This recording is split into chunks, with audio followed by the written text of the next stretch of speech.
Thank you for joining us today at the Charge Virtual Conference on EV Engineering. The topic of this session is battery vents for diverse EV applications, and it's brought to you by Donaldson. There will be a Q&A session after the presentation, so please submit your questions at any point by clicking the Q&A button on your screen, and a recorded video of this presentation will be available to view on demand after the session is completed. You can visit this session's registration page on our site for more details. Our speaker today is Shane Campbell, Product Manager, Vehicle Electrification at Donaldson. Welcome. Hello and welcome. My name is Shane Campbell. I'm a Product Manager here at Donaldson Company in our Vehicle Electrification group. Today, I'll be talking about decoding Donaldson battery vents for diverse applications. Quick overview of our agenda today. I'll start off with an introduction of who Donaldson is as a company. I'll then talk about why battery packs need specialized vents. I will expand this further, talking about specific venting needs for different battery types. I'll also talk about venting needs for adjacent markets. And then finally, I will end with Donaldson's approach to battery venting and share some of the insights we've learned as we developed many different products for this application. So Donaldson Company has been around for more than 100 years, solving different types of filtration problems. We had originally started in 1915 when Frank Donaldson invented the first engine air cleaner, preventing dust from getting inside the engine of tractors. We've since expanded to many different industries, and we have locations across the globe in over 40 countries. We also have over 100 technical laboratories where we're developing different types of filtration technologies, filtration media, and filtration membranes. Donaldson is split up across three main verticals. Our largest and most prominent vertical is our Mobile Solutions Group, where we provide filtration products for transportation, construction, agriculture, and mining. So different types of filtration such as air, liquid, and fuel. We also have a lot of products within our Industrial Group, where we provide filtration for more stationary applications. One that is related to my group quite a bit is filtration for the battery manufacturing process. And then finally, our life science vertical, which my group, Vehicle Electrification, is part of. We also focus on filtration products for food and beverage, medical device, bioprocessing, and microelectronics. So Donaldson is a diversified company, but that really enables us to leverage similar technologies across many different applications. So in my group of Vehicle Electrification, one of our big focuses is venting products for automotive. The rest of the talk today will be about battery packs, but we do use similar types of vents for other applications within an EV. We have a specialized product which goes on the powertrain, so an electronic drive module that provides venting, but also protects that vent from the fluids inside the EDM. We provide vents for power electronics, sensors, lighting, fluid reservoirs, motors, pumps, and horns. What really makes all of this work is our Syntec ePTFE membrane that we develop in-house. We have many different formulations of this membrane depending on which application. So the first question to address today is, why do we even need vents on battery packs? Well, a battery pack is a sealed enclosure. And while we could seal the battery pack completely, this would not handle the issue of pressure equalization. As the battery pack is heating up and cooling down, there'll be pressure changes inside there, and this could lead to failure of the seals or gaskets. Also, in your vehicle, as you're driving up to higher elevations or down, the battery pack will experience changes in pressure due to elevation. So the vent allows airflow to go in the pack as pressure is falling and airflow to exit the pack as pressure is rising. While this could be accomplished by just having an open pack, you would not have any ingress protection or contamination control. So a vent allows you to have both the airflow as well as ingress protection. The third function of a battery vent is rapid degassing in the case of thermal runaway. So our dual stage vents at Donaldson, in addition to normal operation, where just you have normal airflow in and out of the vent, have a secondary mode, which will allow for much higher airflow to release both the gas, pressure, and heat from the battery pack. So now I'm going to talk a little bit about some considerations of venting depending on your type of battery you're using. So to start, what is a battery? It really is just a storage of electrochemical potential. Ideally, we convert this chemical energy into electrical energy to power your vehicle or other application. Unfortunately, this does sometimes get released as heat and gas if a cell is damaged and goes into thermal runaway. And also, depending on your battery type, there are a lot of new chemistries and technologies such as solid-state batteries, which are increasing our energy density. One of the challenges here with higher energy density is now that is more chemical energy stored inside your cells. So with this, it can lead to higher temperatures if those cells were to go into thermal runaway. And while new technologies, new chemistries such as LFP are safer than other chemistries such as NMC or even solid state is supposed to be safer, no battery system is 100% safe. So we still need other steps such as your thermal management, fire protection materials, and where we come in, proper venting on your battery pack. Another consideration is looking at the cells themselves inside the battery pack. Depending on what cell geometry you're using, if it's cylindrical, prismatic, or pouch, that will influence how much free air volume is inside that pack. So during normal operation, if you have more gaps between your cells and therefore more free air volume, as the temperature changes of this pack, you will need to have a vent which allows for higher airflow to achieve the same level of pressure equalization. Also, if the pack were to go into thermal runaway, the amount of free air volume will directly impact the pressure ramp rate. And this is very important for understanding what type of vent to select. Also, when working with a vent supplier such as Donaldson, when we are testing our products in the lab, we want to make sure that our tests are representative of your application and what we could expect for pressure ramp rates. Another consideration is the size of one cell. So let's take cylindrical cells, for example. Recently, now with Tesla releasing the 4680 cell, which is much larger than some of the other cells that are out there, like the 18650, this has about 8 times just the size and volume and about 7 to 11 times the capacity. So what this means is that there's a lot more chemical energy potential inside this cell to release. Just looking at an 18650, while the cell is very small, it can release up to 6 liters of gas.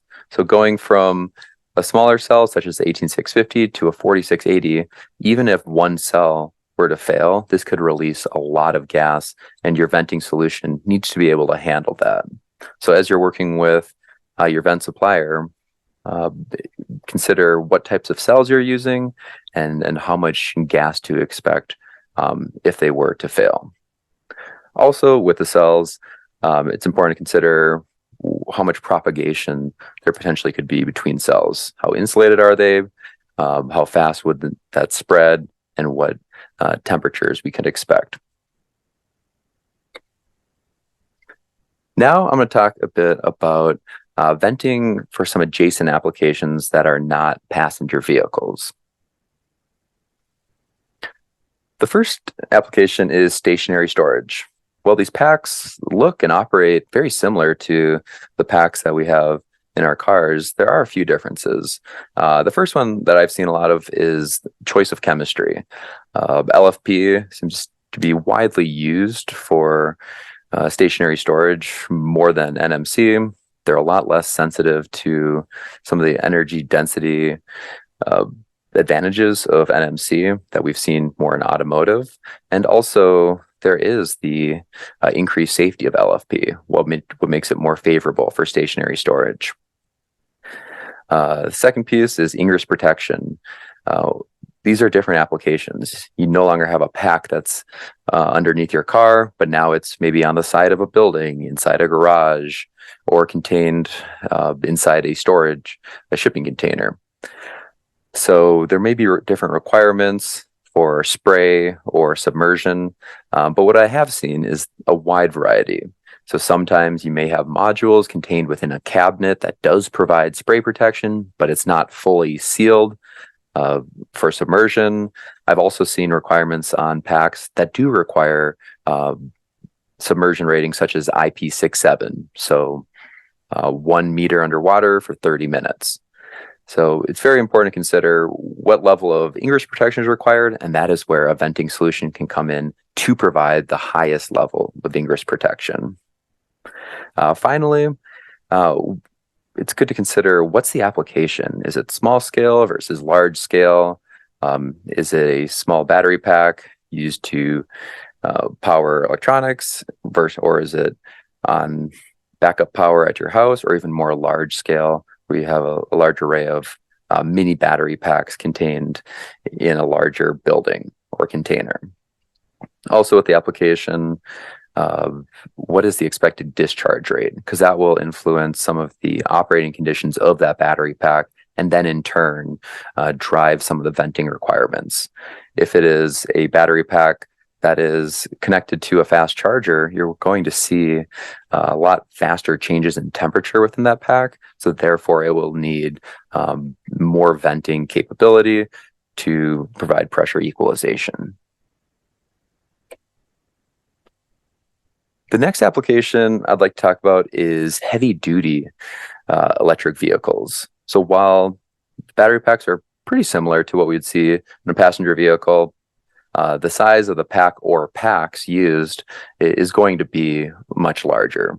So with a larger pack, larger free air volume, more cells, it will require more vents or larger vents on that pack. We've seen some customers for their battery packs use up to 25 vents because it was just that much larger scale of a battery pack compared to what we've seen for the same product on passenger vehicles. Also for heavy duty applications, they may use different attachment methods. Sometimes there's more castings and thicker walls, so these customers may opt for threaded or bolt-on attachment instead of a bayonet fixation method that we've seen a lot with thinner walls if it's attaching to sheet metal. And then finally, within heavy duty, consider what are some of those validation requirements. There's going to be different vibration profiles, environmental conditions. So while many of the tests for the battery vent itself are going to be the same, there may be specific tests for that application that are different than automotive that you need to be considering. The last adjacent application I do want to talk about is smaller electric vehicles. We've seen electrification across the board, and we've seen a lot of customers with 2- and 3-wheeler applications who have gone electric that are now interested in battery pack venting. So this is a smaller pack, and with that, it's going to have less free air volume and not require as many vents or even the potential for smaller vents. Where the pack is located is also very important.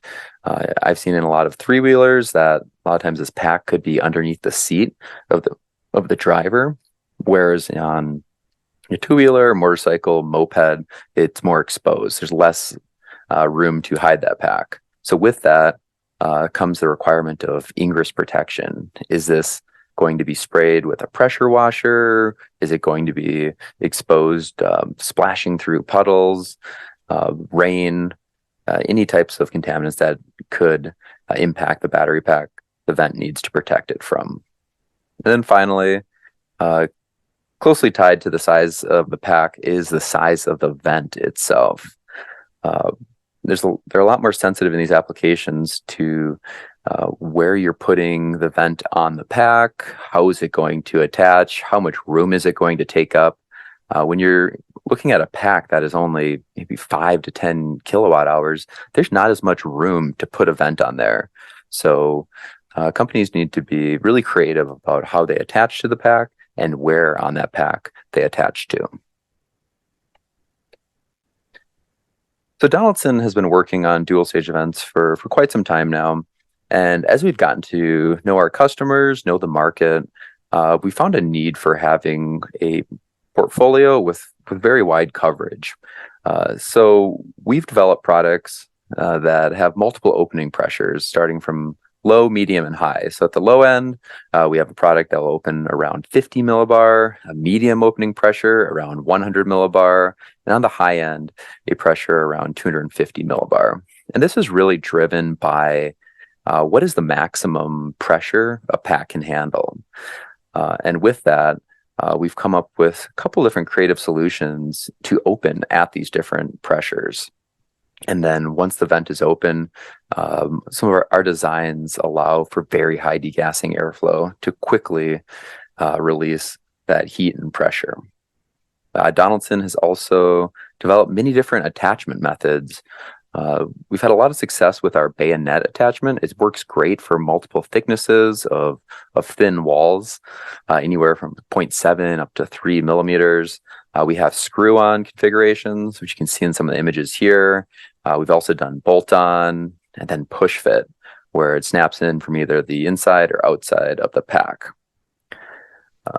The third point, all of our vents are dual stage. So they provide pressure equalization and ingress protection for normal operation, but they also have that second stage of thermal runaway rapid degassing.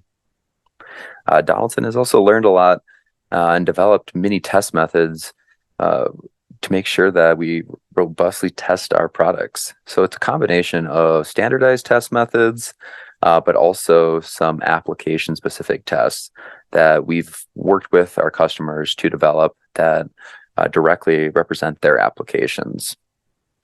And then that also ties in with my fifth point of collaboration. So Donaldson, we've worked directly with our customers to understand their application, understand their true needs, and over time that has evolved what our products look like, how they function, and really what is most important that the product must do for our customers.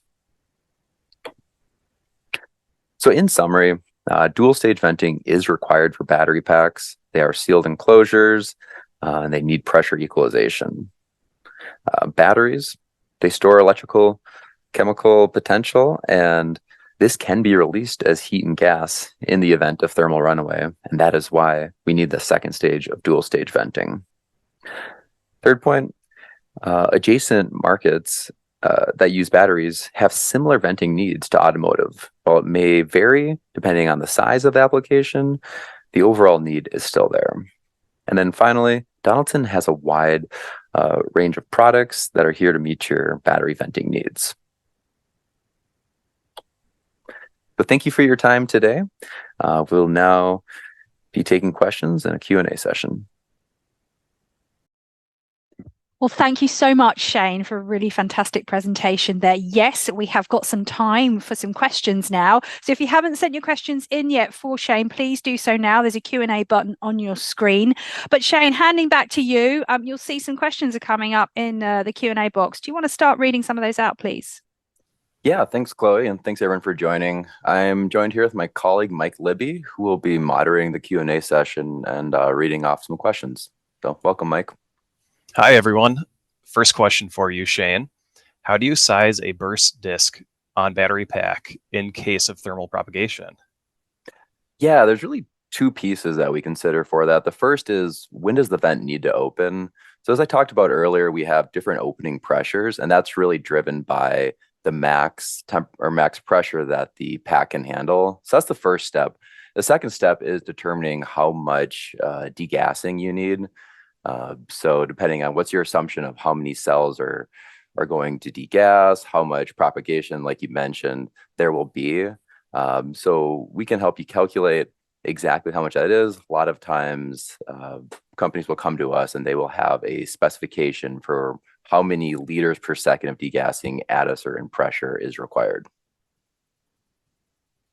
Okay. Another question here. How do you determine the number of vents required for an application? Yeah, similar to the last question, I'd say the other side of it is normal operation. We're expecting the battery pack to be functioning properly most of the time. So really the first thing we look at is the overall size of your battery pack and how much free air volume is there. From that, we can calculate how much airflow is required. All of our vents provide a high level of ingress protection, so there's not really a sizing component there.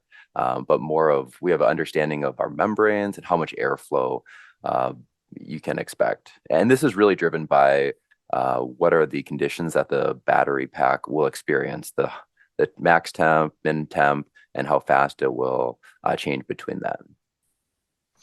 A very related question. Is the membrane letting airflow through during normal operation? Yeah, I didn't get into too much detail, but there's a lot of resources on the Donaldson website about our EPTFE membrane.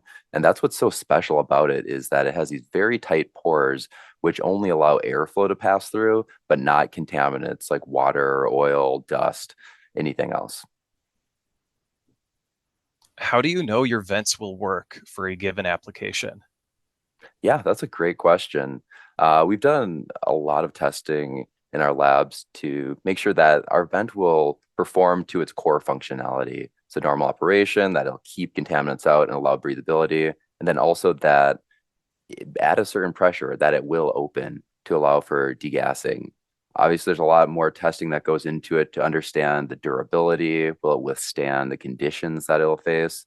Um, but really, it's a combination of our testing in-house, but also validation at our customer sites that give us confidence that our parts will work. When do you recommend reaching out to Donaldson with a new application? Yeah, I would say as early as possible. One benefit of working with Donaldson is that while we do have these core technologies and catalog products, we have been able to develop and do slight modifications to our products to make it the perfect fit for your application.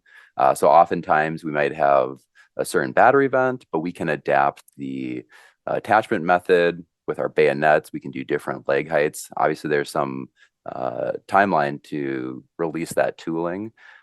So if you need parts next month, it may be difficult, but if you come to us with a longer lead time, we can certainly meet some of those needs.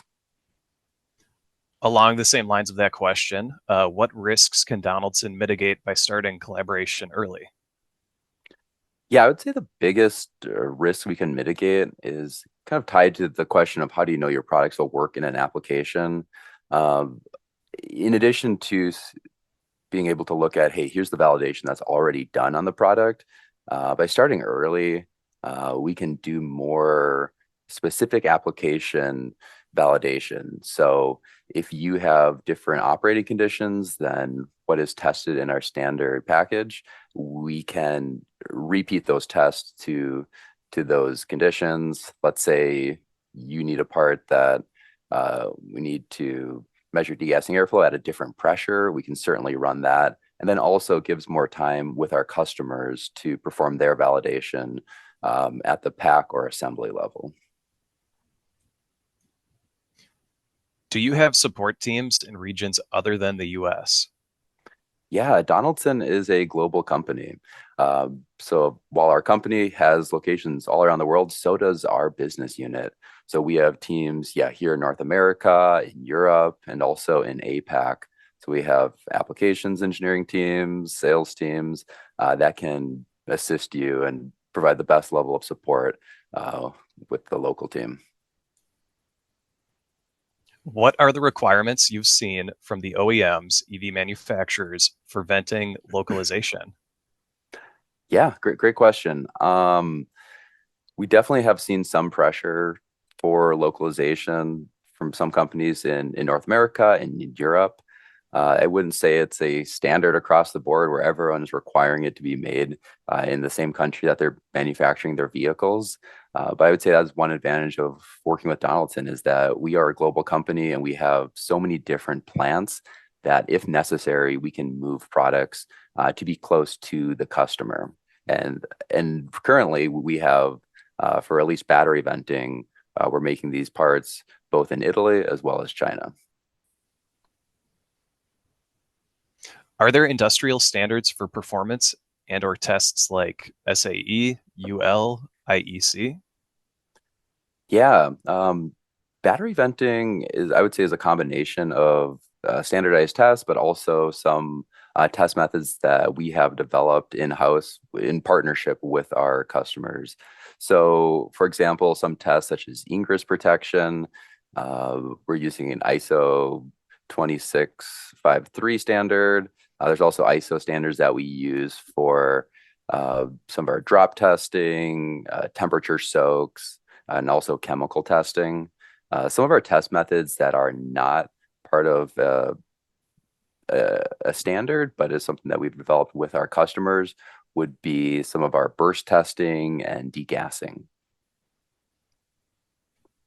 What materials are used within these dual stage vents in heavy duty applications? Yeah, so what we found with our vents is that we are able to use pretty much the same materials that for automotive because we've selected plastics and elastomers that can withstand those rigorous environmental conditions. So we make our battery vents mostly out of glass-filled PBT. Our EPTFE is very resistant to high temperatures, it's chemically inert, so it can handle those applications. What is a good position in the battery for vent placement? Yeah, I would say, well, our vents do provide ingress protection both in submersion but also spray protection. We've seen the most success when you can provide some type of protection for the vent, so it's not being directly impacted by rocks or other road debris. I would say in terms of location on pack, in a way where it's not in a low point where water would pool up on top of it.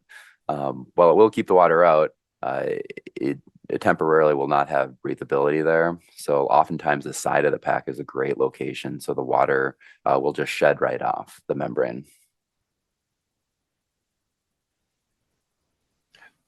Do you have a specific solution for battery vents immersed in oil? We do not have a specific solution at this time for immersion cooled packs. We have seen some customers using our battery vents on the overall pack. So with immersion cooled, you'll have a lot of times your modules filled with oil, but they're still contained within a larger sealed pack that does have free air. So yeah, I would say, yeah, we don't have a product right now for direct contact with the oil. Okay, and then it looks like we have time for one last question. Does your vent protect against water vapor? Yeah, great question. So our vent protects against liquid water droplets, but water vapor is able to pass through it because it's a gas just like air. But I would say a benefit of our venting is that it also allows water vapor to escape the pack and it can help prevent condensation. So as the pack heats up, it'll drive that moisture out of the pack and it's able to pass through our membrane. So thank you, Mike. Those are all great questions. And there's more that I see that are coming in, and we'll try to follow up with everyone else who submitted questions. So thank you for your time today.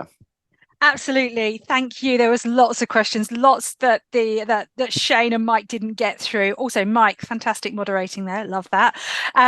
Yeah, if you haven't had your questions answered, the speakers and the team at Donaldson are going to get a full copy of all the questions that have been sent in. So if you've left your name with your question, then they'll be able to get back to you post event. If you want to watch the session again or have colleagues that you think will be interested, this session will be available on demand post event. So within half an hour or so on the session registration page on our site.